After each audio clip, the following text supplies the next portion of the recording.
A colleague presents an idea you developed as though it were their own. You feel angry, and understandably so. I've been through this. For the rest of the day, you replay what happened and rehearsed what you might say. Part of you believes the anger needs to remain active. If you let it go, perhaps they will get away with what they did. The grievance has started to feel like a plan for justice and protection. The two ideas we are reviewing today are: only God's plan for salvation will work, and holding grievances is an attack on God's plan for salvation. The word salvation may feel far removed from a workplace problem. In ordinary life, we would understand it as the search for what will finally restore our sense of safety, peace, and wholeness. We look for that restoration in many places.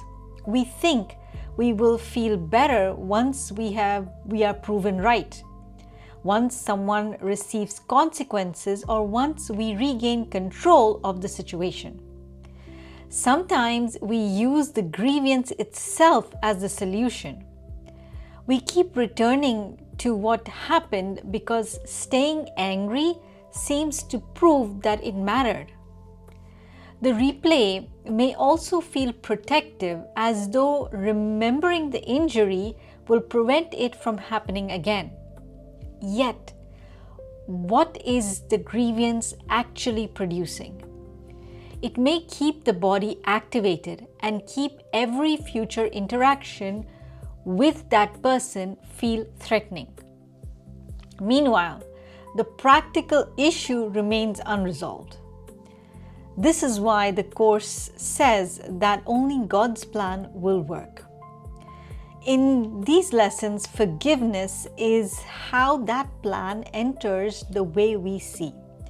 It clears enough of the grievance from our perception for more useful response to be visible. Forgiveness does not require you to ignore what your colleague did. You can document your contributions and address the issue directly. Those actions may protect you more effectively than continuing an argument inside your head for the rest of the day. Today's human change literacy practice is the strategy check. When you notice yourself returning to a grievance, ask, what am I expecting this grievance to do for me? Perhaps you are using it to stay protected or make sure that the wrong is never minimized. Notice what the grievance promises, then look honestly at what it is producing. Is it helping you respond to the situation, or is it keeping you connected to the injury without changing anything? You do not have to force the grievance away. Recognizing it as an attempted solution begins to loosen your dependence on it. You can then choose a response that addresses what happened without requiring the anger to stay active. This is how today's two lessons meet. We often search for relief through strategies that do not give it to us. A grievance becomes one of those strategies when we ask it to restore what was disturbed. God's plan offers another way of seeing, so the response can come from clarity rather than continued replay of the injury. So earlier today, spend time with only God's plan for salvation will work. Later, sit quietly with holding grievances is an attack on God's plan for salvation.